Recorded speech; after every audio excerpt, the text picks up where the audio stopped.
ये आस्था मनोरंजन का विषय नहीं है। मनोरंजन कभी आस्था नहीं हो सकती और आस्था के साथ खिलवाड़ नहीं करना चाहिए। मनोरंजन का विषय नहीं बनाना चाहिए आस्था को। ये हमारे प्रभु की लीलाएं, प्रभु की भक्ति, ये हमारी आस्था है, हमारा अस्तित्व है, हमारा जीवन है। इसके साथ खिलवाड़ नहीं करना चाहिए। ये श्रद्धा और विश्वास और भावना का है जो इसको मनोरंजन बनाता है। मानो हमारी आस्था के साथ, हमारी भावना के साथ खिलवाड़ करता है। सावधान, मन भंजन करके और भगवत प्रेम अनुराग में डुबोने वाला ये भगवान का पावन चैत्र, भगवान की लीलाएं, भक्तों के चरित्र हैं। इनको हम मनोरंजन न समझें। चलो बस थोड़ी देर देख लेते, थोड़ी देर सुन लेते हैं।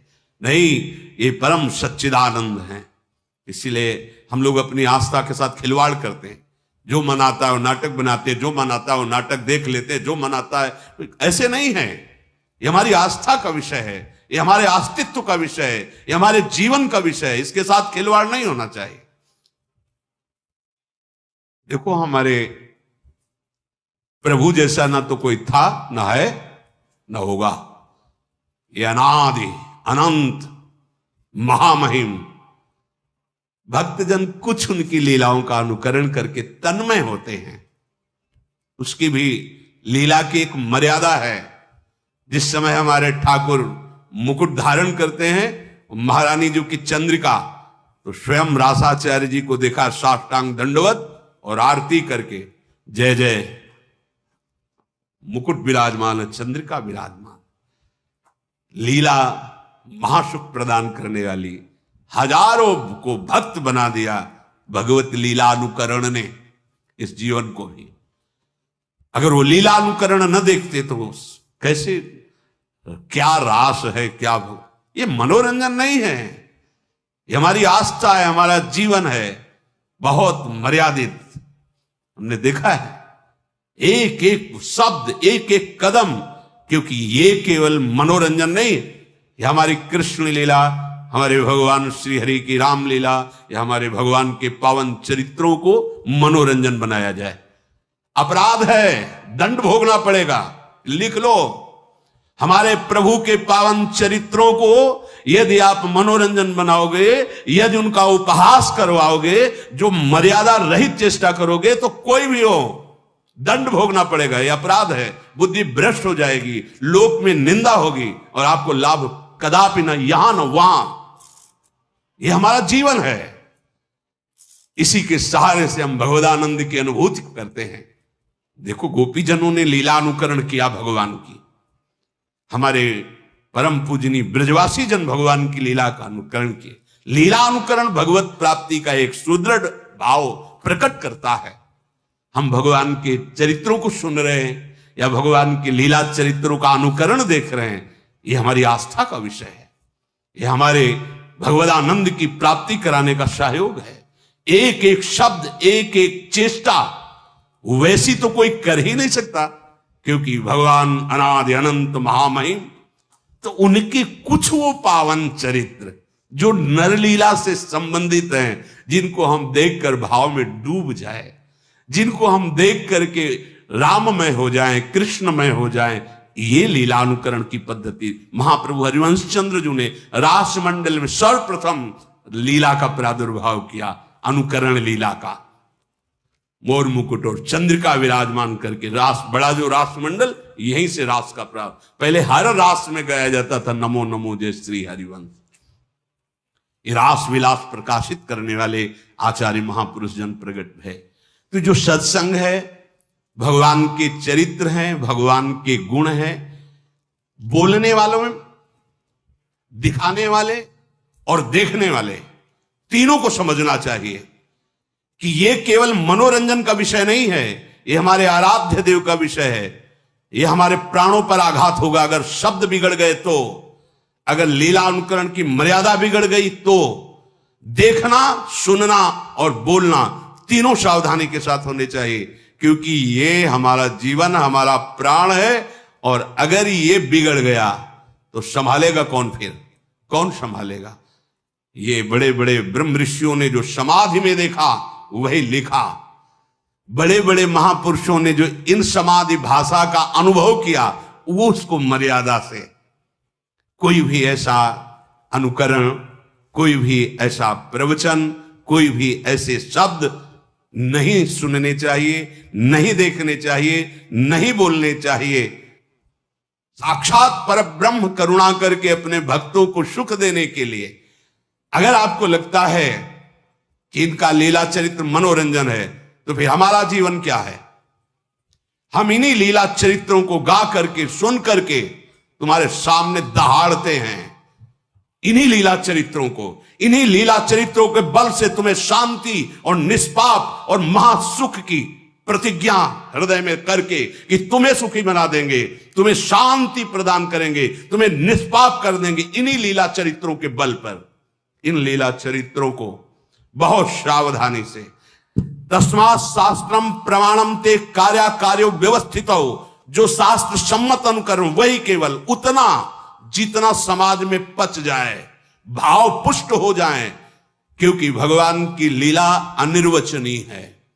बड़े बड़े ब्रह्म ऋषि भी हार गए और वो प्रार्थना बाद में यही किए कि हे हरि, जैसे आकाश में गरुण भी अपने बल से उड़ते हैं और मच्छर भी अपने बल से उड़ता है, पर पार कोई नहीं पाया, हे नाथ, ऐसे ही हम अपनी मति के अनुसार आपकी लीलाओं का गायन कर रहे हैं।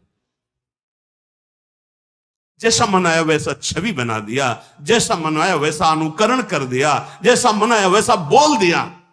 नहीं नहीं नहीं, ये हमारा हृदय है, हमारा प्राण है, हमारा धर्म है, हमारा जीवन है, हमारा अस्तित्व है। यही होगा, कलयुग का प्रभाव यही है, हमारे अस्तित्व को मिटाने में। हमारे प्रभु का क्या, जिनको देख करके हमारा हृदय निष्पाप और रोने लगे और जीवन अधर्म से हटकर धर्म की तरफ चले। ये मनोरंजन नहीं है, भगवान के पावन चरित्र। ये मन का नाश करके जो असत वृत्तियों से युक्त है, सतवृत्ति में लगा दिया गया। कौन ऐसा है जिसने हमारे भगवान के पावन चरित्र को सुन करके भगवत प्राप्ति न की हो? कोई एक उदाहरण, रत्नावती जी केवल भगवान की वार्ता सुनकर भगवत प्राप्त हो गई। ब्राह्मण पत्नियां मथुरा केवल भगवत वार्ता सुनकर भगवान को, ऐसे करोड़ों अनंत भक्त हो गए जो लीला अनुकरण दर्शन और लीला चरित्र श्रवण से भगवत प्राप्त महात्मा बन गए। जगत को तारने की सामर्थ्य आ गई। आज हमारी बुद्धि इसे मनोरंजन में ले रही।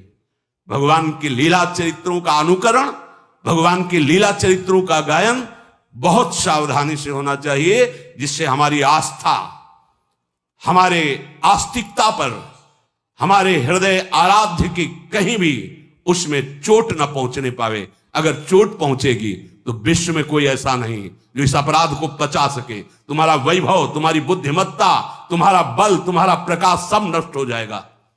भगवान मनोरंजन की चीज नहीं है, भगवान कोई मनुष्य नहीं है। भगवान अपनी महिमा से अवतरित होते हैं, उतरते हैं, घटते हैं, फिर वो हमारे जैसे आकर ऐसी परम पावन लीला करते हैं जिसका गायन करके, अनुकरण करके, दर्शन करके हम भगवदानंद को प्राप्त हो जाए। हम नर से नारायण बनने की जो यात्रा है वो इनके चरित्र से, इनके नाम से, इनके गुणों से, इनकी मुस्कान के बल से पहुंचते हैं। लेकिन भगवान की उन्नति नहीं हुई।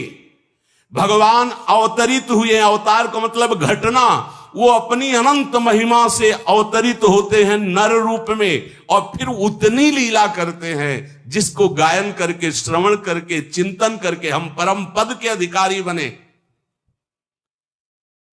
आज हम सत्संग को, भगवत लीला अनुकरण को मनोरंजन बना रहे हैं। बस रीझना चाहिए, सामने वाला रीझना चाहिए, बस वो हम कुछ बोले वो रीझे। नहीं नहीं नहीं, ये बात नहीं। ये अगर ये बात रहेगी तो फिर हम भगवत प्राप्ति के मार्ग में बहुत बड़ा अपराध कर रहे हैं। चाहे हम उपदेश कर रहे हो, चाहे हम लीला अनुकरण कर रहे हो, कुछ भी, ये बहुत बड़ा अपराध हो जाएगा यदि हम अपने प्रभु की मर्यादा और महिमा को मनोरंजन में उतार देंगे। नहीं, ये तो सुरक्षित रखा जाए। सबसे प्रार्थना है शास्त्र सम्मत भगवत चरित्र सुने जाए, शास्त्र सम्मत भगवत लीला अनुकरण दर्शन किया जाए। शास्त्र सम्मत आचरणों के द्वारा भगवान की प्राप्ति होती है। मनमानी लीलानुकरण या मनमानी बोलना या मनमानी आचरण करना यह केवल नरक प्राप्ति का हेतु हो सकता है, भगवत प्राप्ति का हेतु नहीं हो सकता। बहुत सावधानी के द्वारा हम अपने मन को सत्संग में लगाए, भगवत लीला दर्शन में लगाए, भगवत लीला चिंतन में लगाए, इसी में परम मंगल होगा। ऐसे करुणा निधान भगवान के जो चरणों का आश्रय, कैसे हम समझ पाएंगे कि हमारे वो भगवान हैं? जहां राम शब्द जुड़ा, कृष्ण शब्द जुड़ा, वहां हमारा जीवन जुड़ गया, हमारा प्राण जुड़ गया, हमारी गर्दन झुक गई। राम शब्द निकलते ही, कृष्ण शब्द निकलते ही अगर कोई बोलता है सामने से जय राधे, तो हमारी गर्दन झुक जाती है कि तुमने राधा बोला।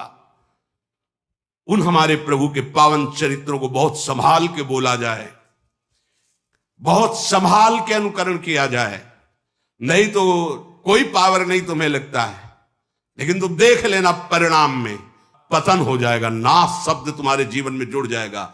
यह उपहास का विषय नहीं है भगवान श्री राम कृष्ण का पावन चरित्र, यह मनोरंजन का विषय नहीं है कि तुम जैसा चाहो वैसा बोल लो, नहीं, ऐसा नहीं है, ये नहीं है। यह धन कमाने का विषय नहीं है, ये परम धन कमाने का विषय है, परमानंद प्राप्ति का विषय है। आज हम अपनी मर्यादा से विचलित होते चले जा रहे हैं। जैसा मन आए वैसा संत का नाटक बना दो, जैसा मन आए वैसा भगवंत का नाटक बना दो, केवल मनोरंजन करना चाहिए बस। सत्य वस्तु को ऐसे मनोरंजन में नहीं प्रदर्शित किया जाता। जो मन आवे सो बोल दे। सामने जो ग्रंथ रखा है तुम्हें उसी को आधार बनाकर चलना है। अगर कृष्ण चरित्र है तो तस्मात् शास्त्रम प्रमाणम, रामचरित्र है तो तस्मात् शास्त्रम प्रमाणम। आप चाहे बोले चाहे लीलानुकरण करे, तस्मात् शास्त्र, एक भी शब्द शास्त्र प्रतिकूल बोला तो यह मत समझना कि शास्त्र खिलवाड़ है या भगवान के चरित्र ऐसे ही गा दिए गए हैं। तुम्हारे सामने जब दंड उपस्थित होगा तो तुम भोग नहीं पाओगे। हिरण्यकश्यप जैसे तुम नहीं हो कि ऐसी तपस्या करके त्रिभुवन विजेता बन गया, या रावण जैसे तुम नहीं हो, उनको भी धूल धूसरित कर दिया, वो पावन चरित्र है। इसलिए सावधान। भगवान का चरित्र देख करके सुन करके हम अपने जीवन को भगवत में बनाते हैं। महापुरुषों ने बनाया है और आगे बनाते रहेंगे। हम इस चरित्र की गरिमा को रखें, हम अपनी आस्था को सुरक्षित रखें। जहां शास्त्र सम्मत वार्ता ना हो नहीं सुननी, जहां शास्त्र सम्मत लीला अनुकरण नहीं देखना, हमें हमारे प्रभु के प्रति भाव बढ़े, ऐसा सुनना है, ऐसा देखना है, ऐसा बोलना है। हम जीवन अर्पित करें अपने प्रभु पे। ये भारत भूमि है जिसको शास्त्रों में वर्णन किया गया कि अहो भाग्य, धन्य भाग जो भारत भूमि में जन्म लिया। और भारत भूमि में देखो राम अवतार, कृष्ण अवतार, कौन से ऐसे भगवान के महातीर्थ महामहिम नहीं जो भारत भूमि में ना हो। ये मनोरंजन का देश है। आज यही तो हो रहा है। हम अपने जीवन को केवल मनोरंजन में ही बनाते चले जा रहे हैं। अब उसके लिए चाहे हमको जो बोलना पड़े, जो दिखाना पड़े, जो करना पड़े, नहीं नहीं भाई सावधान, ऐसा नहीं है। अगर हमारे प्रभु के साथ तुम्हारा खिलवाड़ शुरू हुआ तो तुम्हारे साथ वो खिलवाड़ शुरू होगा कि तुम संभाल ही नहीं पाओगे, क्योंकि त्रिगुणात्मिका माया उनके आदेश से चलती है। तुम्हारा धन, तुम्हारा वैभव, तुम्हारी बुद्धिमत्ता, तुम्हारा पद मिट्टी में मिल जाएगा। ये भगवान के पावन चरित्र हैं, भगवान के पावन गुण है। संभाल कर बोलो, संभाल कर सुनो, जिससे तुम्हारा भाव बढ़े, तुम भगवदानंद को प्राप्त हो। श्री राधा वल्लभ लाल की।